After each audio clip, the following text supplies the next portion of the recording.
Hey guys, this is Mr. Hyatt. This is the Chapter 10 AP Biology lecture for 2017-2018. And in Chapter 10 we're talking about photosynthesis. So photosynthesis is a process by which plants use light energy to make food. That's a kind of a classical definition. I kind of scoff at the word food because to me food has the connotation that it must be consumed. I prefer to use the definition process by which plants use light energy to make energy. If you remember oxidation reduction reactions from chemistry, we're talking about a reduction reaction here that's going to make complex organic molecules from simple molecules. Essentially, we're going to make sugar from carbon dioxide. Remember, A-level items are things that you absolutely must know for the test and for the AP exam. Notice the balanced equation on the screen. 6 carbon dioxide, 6 molecules of water, make 1 molecule of sugar, and 6 oxygens.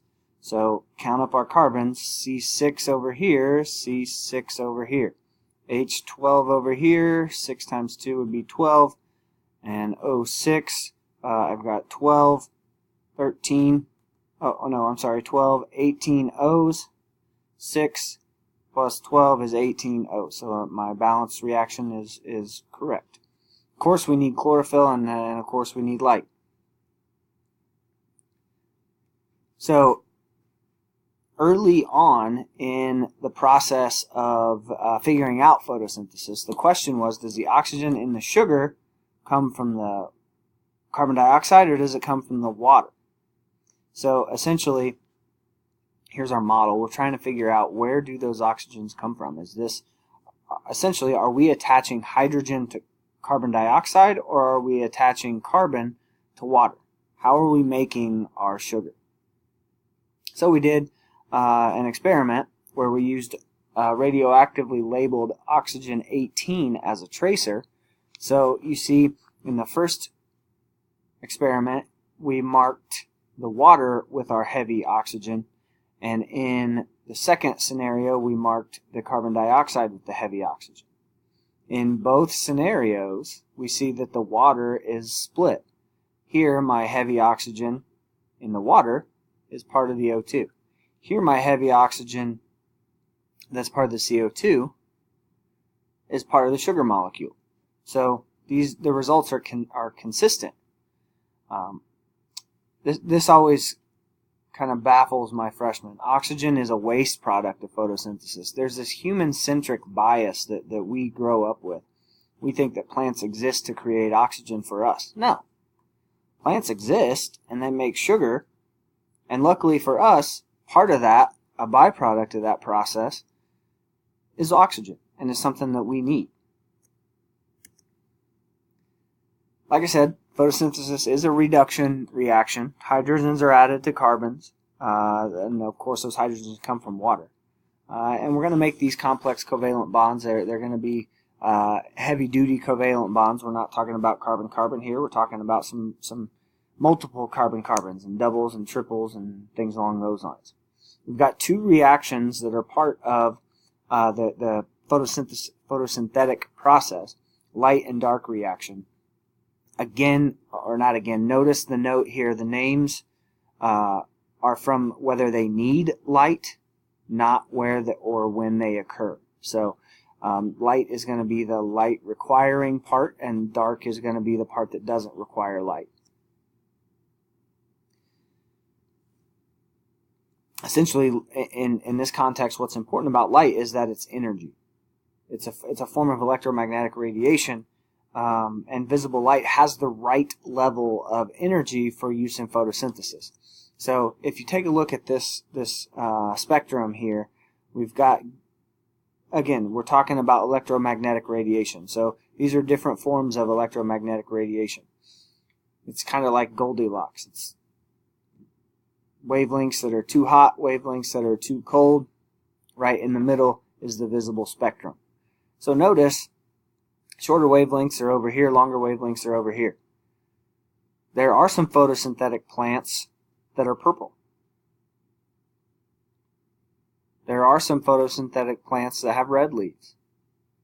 So that's going to be a different concentration. Those plants are going to have different carotenoids. They're going to have different levels of chloroplasts, different amounts of chloroplasts, things along those lines. While I'm thinking about chloroplasts, here's this the structure and where these things, where the reactions happen. So light enters the cell, enters the chloroplast. That energy goes all the way into the chloroplast.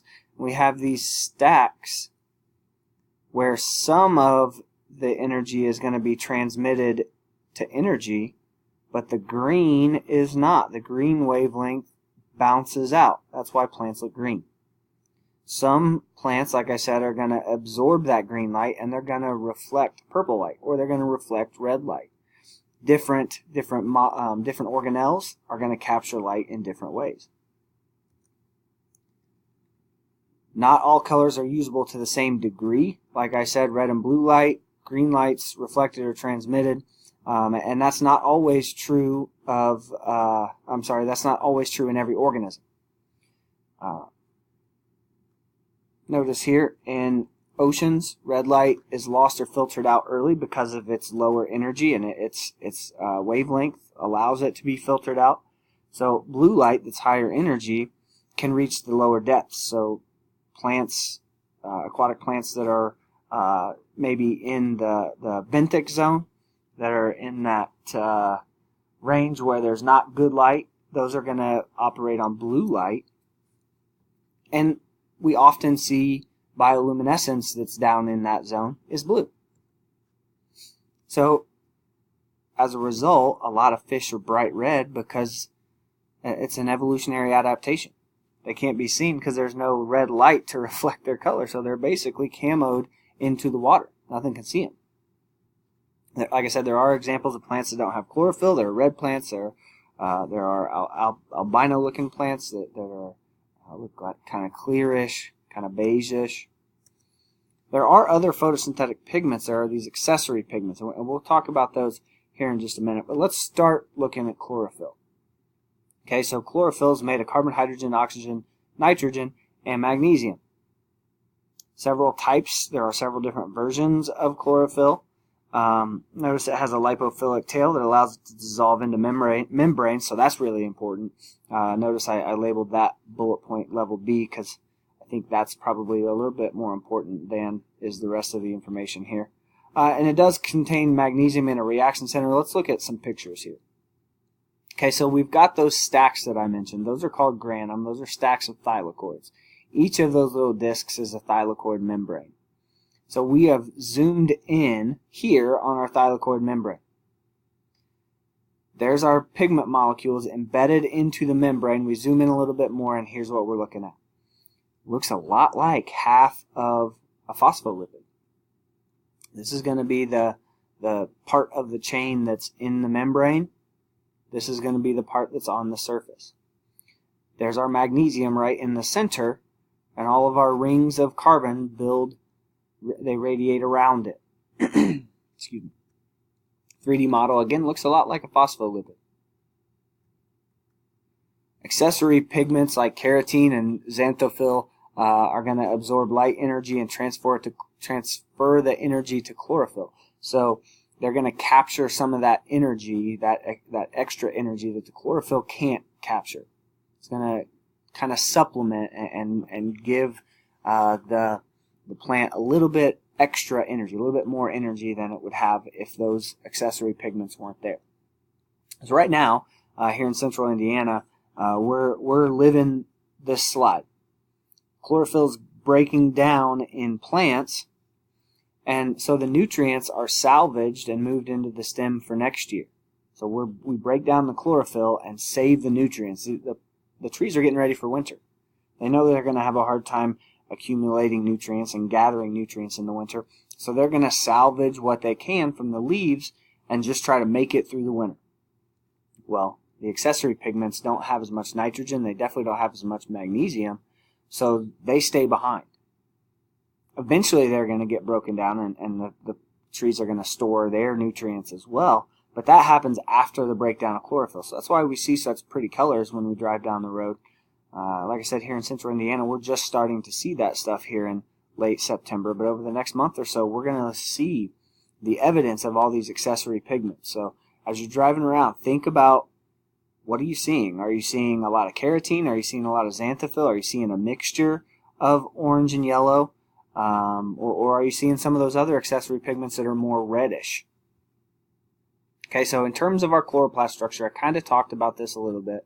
We've got a double outer membrane, inner folded membrane that are stacked into grana. Anytime you see inner folds, you should be thinking increased surface area, just like the mitochondria. We'll get to that soon. But increased surface area for chemical reactions to take place. Stroma is going to be the liquid that surrounds the thylakoid membranes. I know this is a lot of vocab, but make sure you know what these terms are. Make sure you can identify all the parts here. Okay, so the whole yellow is the chloroplast. So we're going to have, this yellow is a membrane. It's a double membrane. So just like our cell membrane. It's going to have all the same properties. It essentially is a cell membrane, just smaller. I don't know if you remember the endosymbiont theory from freshman biology, but chloroplasts and mitochondria both appear to have once been independent prokaryotic organisms. So here, like I said, we've got our thylakoids, we've got our grana that are stacks of thylakoid membranes, and then the stroma is, so if this were a cell, the stroma would be the cytoplasm. So there are two photosystems. Photosystems are collections of pigments. So you'll see here in a second, we need to think back to that thylakoid membrane. We had several circles in a row, and they're going to work together. Like I said, they're made of chlorophyll and the accessory pigments. Like I said, there are two photosystems, photosystem 1, photosystem 2. Here's how a photosystem works. It's essentially a chain reaction. The photons, so that's our light energy, is going to come in. It's going to strike one of these chlorophyll photoreceptors. They're going to pass the energy along until it reaches that reaction center. Remember, the reaction center was where that magnesium was. So pass, boom. Now we can make it happen. Now that sounds easy, but you know it's never as easy as it sounds. So we get this light energy input, energy transfer, energy transfer, energy transfer, energy transfer, energy transfer. Now something happens. So we've got this light harvesting complex that's here in the center. It's not in the center. It's embedded within the thylakoid membrane. We're passing those things along. This is those green circles that were in the thylakoid membrane before. Then there's purple in this image. And this reaction center is going to drive something happening.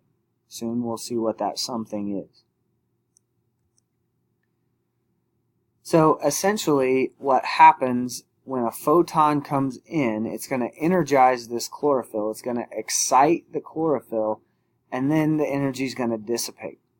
And when the energy dissipates, that's going to be through heat or fluorescence. And we can see a lot of fluorescence. So that's what we're going to see as light. That's what we're going to observe as the color coming off of a solution or a leaf or something like that.